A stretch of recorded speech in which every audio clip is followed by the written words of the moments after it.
નમસ્તે બાળકો, good afternoon. બાળકો, આજે આપણે ધોરણ 8 વિજ્ઞાન એમાં આપણે પાઠ નંબર 6 અધૂરો છે એ આપણે ચલાવીએ બાળકો. પાઠ નંબર 6 માં દહન અને જ્યોત. અહીંયા આપણે એટલા સુધી પહોંચ્યા છીએ કે મીણબત્તીની જ્યોતના વિવિધ ભાગ.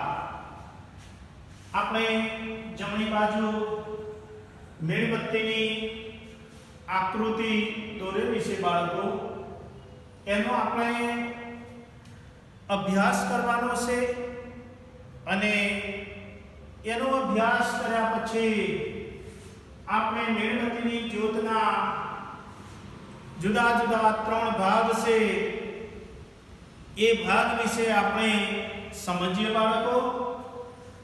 પહેલો નંબર, વાટ પાસેનો દહન ન થયેલા મીણની વરાળવાળો સૌથી અંદરનો વિસ્તાર.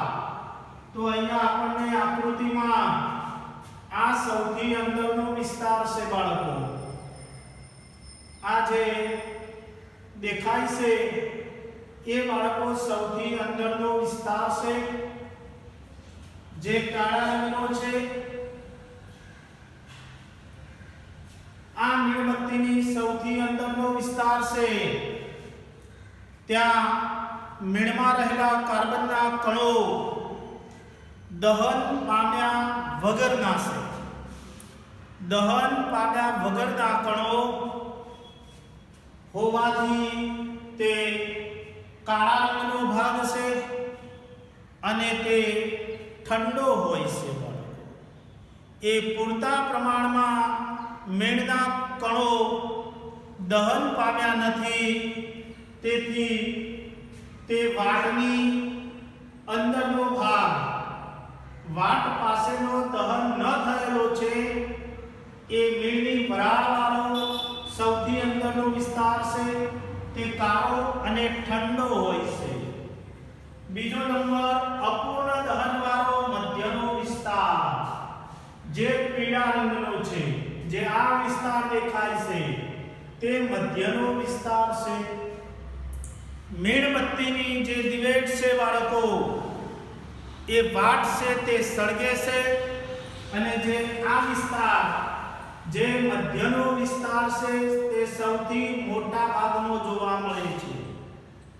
ત્યાં મીણના કણો છે તેનું અપૂર્ણ દહન થાય છે, સંપૂર્ણ દહન થતું નથી. મીણના કણોનું અપૂર્ણ દહન થવાથી ત્યાં તે મધ્યનો વિસ્તાર પીળા રંગનો અને તે સૌથી મોટો ભાગ છે. આપણને આ સૌથી મોટો ભાગ જોવા મળે છે તે પીળા રંગનો છે. અને 3 નંબર, સંપૂર્ણ દહનવાળો સૌથી બહારનો વિસ્તાર, જે આ સૌથી બહારનો વિસ્તાર છે, આજુબાજુ આ કિનારી, વાટની સૌથી બહારના ભાગમાં આજુબાજુની કિનારી છે, એ સૌથી બહારનો વિસ્તાર છે. અને તે આપણને ભૂરો રંગ, ભૂરો એટલે વાદળી રંગનો જોવા મળે છે બાળકો. આપણે આકૃતિમાં બતાવેલો છે. આ કિનારી ફરતે જે ભાગ છે એ આપણને વાદળી રંગનો જોવા મળે છે. એ જગ્યાએ મીણના કણો સંપૂર્ણ દહન પામે છે. સંપૂર્ણ દહન પામવાથી ત્યાં પુષ્કળ પ્રમાણમાં ઉષ્મા, ગરમી ઉત્પન્ન થાય છે. મધ્યના ભાગમાં મધ્યમ પ્રમાણમાં ગરમી ઉત્પન્ન થતી હોય છે બાળકો. અહીંયા આપણે ભૂરો જે ભાગ છે ત્યાં પુષ્કળ પ્રમાણમાં ઉષ્મા ઉત્પન્ન થતી આપણને જોવા મળે છે બાળકો. તેથી ત્યાં મીણના કણો સંપૂર્ણ દહન પામે છે. એટલે આ મીણબત્તીનો અભ્યાસ છે બાળકો. મીણબત્તીની આકૃતિ આપણે અહીંયા દોરીને સમજવાની છે બાળકો. તો અહીંયા મીણબત્તીની જ્યોતના વિવિધ ભાગ છે. વાટ પાસેનો દહન ન થયેલા મીણની વરાળવાળો સૌથી અંદરનો વિસ્તાર જે કાળો છે, આપણને આકૃતિમાં દેખાય છે. આ સૌથી અંદરનો વિસ્તાર. બીજો છે અપૂર્ણ દહનવાળો મધ્યનો વિસ્તાર, જે સૌથી મોટા ભાગનો છે. આ પીળો રંગ દેખાય એ મધ્યનો વિસ્તાર છે. અને સંપૂર્ણ દહનવાળો ત્રીજો નંબર, સંપૂર્ણ દહનવાળો સૌથી બહારનો વિસ્તાર, જે આ દેખાય છે વાટની કિનારી વાળો ભાગ, તે વિસ્તાર ભૂરા રંગનો છે, એટલે કે વાદળી. ભૂરો એટલે વાદળી, તો એ વાદળી રંગનો આપણને જોવા મળે છે. હવે આપણે નવો મુદ્દો આદર્શ બળતણ વિશેનો. તો આદર્શ બળતણ એટલે શું બાળકો? આદર્શ બળતણ વિશે આપણે શું કહી શકીએ તે જોઈએ. કે જરૂરિયાત પ્રમાણે મોટા પ્રમાણમાં ઉષ્મા ઉત્પન્ન કરતું, મોટા પ્રમાણમાં ઉષ્મા એટલે ગરમી ઉત્પન્ન કરતું હોય અને કોઈ જ અનિચ્છનીય પદાર્થોનો અવશેષ છોડતું ન હોય. અનિચ્છનીય પદાર્થો કે જે વાતાવરણને પ્રદૂષિત ન કરે તેવા અનિચ્છનીય પદાર્થોનું અવશેષ છોડતું ન હોય તેવા બળતણને આદર્શ બળતણ કહે છે.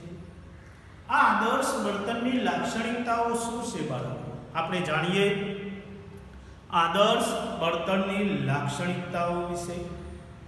તો આદર્શ બળતણ કેવું હોવું જોઈએ? તો ત્વરિત એટલે કે ઝડપથી ઉપલબ્ધ હોય, ઝડપથી મળી શકે તેવું હોય, તેને આપણે આદર્શ બળતણ કહીએ. બીજો નંબર કે તે પુષ્કળ પ્રમાણમાં ઉષ્મા ઉત્પન્ન કરતું હોય, તે વધારે પ્રમાણમાં ઉષ્મા ગરમી ઉત્પન્ન કરતું હોય, તેને આદર્શ બળતણ કહેવાય. ત્રીજો નંબર કે તે મધ્યમ પ્રમાણમાં સારી રીતે સળગતું હોય, તેને આદર્શ બળતણ કહેવાય. અને ચોથો નંબર કે આ આદર્શ બળતણ છે તે સળગે ત્યારે કોઈ પણ પ્રકારના અવશેષ છોડતું ન હોય, તેને આપણે આદર્શ બળતણ તરીકે ઓળખી શકીએ. એને જ આદર્શ બળતણ કહેવાય કે જે આ ચાર મુદ્દા છે એને અનુસરતું હોય, તો એ બળતણને આપણે આદર્શ બળતણ તરીકે ઓળખી શકીએ છીએ. ત્યાર પછી છે આ બળતણની કાર્યક્ષમતા શાના દ્વારા દર્શાવી શકાય છે?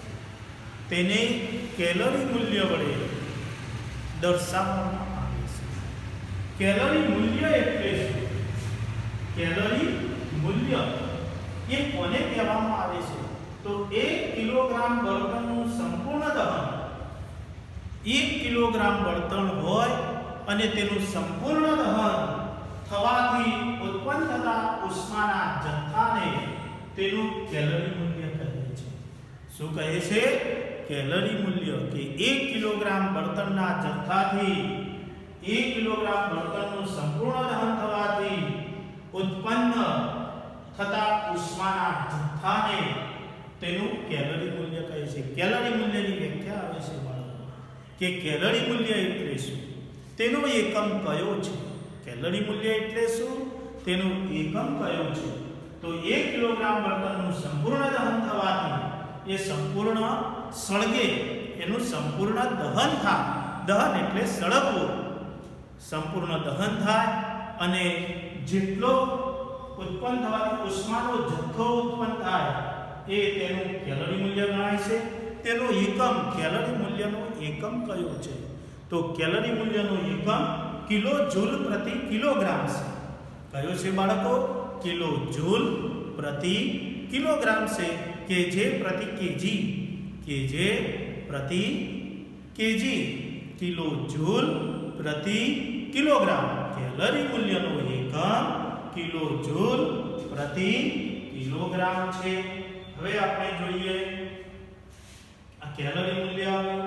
એના પછી બળતણનું અપૂરતું દહન. કેટલાક બળતણો એવા હોય છે કે જે સંપૂર્ણ પ્રમાણમાં સળગતા નથી. સંપૂર્ણ પ્રમાણમાં બળતણ ન સળગે તો શું થાય બાળકો? તો અહીંયા જોઈએ કે બળતણનું અપૂરતું દહન હાનિકારક પદાર્થો ઉત્પન્ન કરે છે, જે સ્વાસ્થ્ય સંબંધિત રોગનું કારણ બને છે. શ્વસનમાં તકલીફ કે સજીવો છે, પ્રાણીઓ અને મનુષ્યો, તેના શ્વસનમાં તકલીફ થતી હોય છે. એ શાને કારણે? બળતણના અપૂર્ણ દહનને કારણે આવી પરિસ્થિતિ સર્જાતી હોય છે. તો એને આધારે આપણે જોઈએ કે બળતણની હાનિકારક અસરો જણાવો. બળતણ દ્વારા શું નુકસાન થતું હોય છે? એની હાનિકારક, બળતણનું અપૂર્ણ દહન થાય તો એની હાનિકારક અસરો સર્જાતી હોય છે. તો તે શાને કારણે આવું થતું જોવા મળે છે તે આપણે સમજીએ. બળતણની હાનિકારક અસરો જણાવો. અહીંયા આપણે પ્રશ્ન બનાવેલો છે બાળકો. જોઈએ આપણે બળતણની હાનિકારક અસરો કઈ થાય છે. તો કેટલાક બળતણ એવા છે કે જેમાં કાર્બનનું અપૂર્ણ દહન થવાથી આ કાર્બનના દ્રવ્યો હવાની અંદર ભળે છે. આ કાર્બનના દ્રવ્યો હવાની અંદર ભળવાથી સ્વાસ્થ્ય સંબંધિત રોગો થતા હોય છે. પ્રાણીઓને, મનુષ્યોને શ્વાસ સંબંધિત રોગોનું કારણ બને છે. શ્વસનમાં તકલીફ પડે છે બાળકો. તેમજ બીજું નંબર કે બળતણ, કેટલાક બળતણોમાંથી કાર્બન ડાયોક્સાઇડ વાયુ છૂટે છે. આ કાર્બન ડાયોક્સાઇડ વાયુ હવામાં ભળે છે. હવામાં કાર્બન ડાયોક્સાઇડ વાયુનું પ્રમાણ ગ્લોબલ વોર્મિંગની અસર સર્જે છે. કાર્બન ડાયોક્સાઇડનું અતિશય પ્રમાણ વધવાથી ગ્લોબલ વોર્મિંગનું પ્રમાણ સર્જે છે અને આ ગ્લોબલ વોર્મિંગના પ્રમાણને કારણે જંગલો, વૃક્ષોનો નાશ થતો જોવા મળે છે. એટલે બળતણ એ હાનિકારક અસરથી આ પરિણામ જોવા મળે છે. તેમજ પેટ્રોલ, ડીઝલ જેવા બળતણોથી, પેટ્રોલ અને ડીઝલ જેવા બળતણોથી સલ્ફર ડાયોક્સાઇડ અને નાઇટ્રોજનના ઓક્સાઇડ છૂટા પડે છે. તે હવાની અંદર ભરે છે અને હવામાં ભરવાથી પણ એસિડ વર્ષા થતી હોય છે ચોમાસાની અંદર. બીજું કે જ્યારે આ બળતણો સળગે છે અને કાર્બન ડાયોક્સાઇડ વાયુ છૂટે છે, તેને કારણે સ્વાસ્થ્ય સંબંધિત રોગો પણ લાગુ પડે છે. બળતણના અપૂર્ણ દહનથી કાર્બન ડાયોક્સાઇડનું પ્રમાણ વધે છે. તેમજ કેટલાક બળતણો તો કાર્બન મોનોક્સાઇડ પણ ઉત્પન્ન કરે છે. આ કાર્બન મોનોક્સાઇડને કારણે મનુષ્ય અને પ્રાણીઓ જેવા સજીવો મૃત્યુ પણ પામે છે. એટલે બળતણનું અપૂર્ણ દહનથી આ પ્રમાણે નુકસાન થતું જોવા મળતું હોય છે. બળતણની હાનિકારક અસરો છે. ત્યાર પછી છે ગ્લોબલ વોર્મિંગ એટલે શું તેની અસરો જણાવો. ગ્લોબલ વોર્મિંગ કે કોને કહે છે? તો હવાની અંદર કાર્બન ડાયોક્સાઇડ વાતાવરણ, પૃથ્વીના વાતાવરણમાં અતિશય ગરમી પડવાથી કાર્બન ડાયોક્સાઇડનું પ્રમાણ, ગરમી પડવાથી કાર્બન ડાયોક્સાઇડનું પ્રમાણ વધી જાય છે. તેને ગ્લોબલ વોર્મિંગની અસર કહે છે. તેમજ આ ગ્લોબલ વોર્મિંગ છે વાતાવરણમાં તાપમાનનો એકાએક વધારો થતો જોવા મળે છે. ગ્લોબલ વોર્મિંગની પરિણામે આપણને કઈ અસરો જોવા મળે છે? તો બાળકો, આપણે જાણીએ છીએ કે ધ્રુવ પ્રદેશ જેવા પ્રદેશો છે ત્યાં આવી અચાનક ગરમીને કારણે ધ્રુવ પ્રદેશ પરનો બરફ પીગળે છે. બરફ પીગળવાથી શું થાય છે બાળકો? તો બરફ પીગળે ત્યારે દરિયાની સપાટી ઊંચી આવતી હોય છે.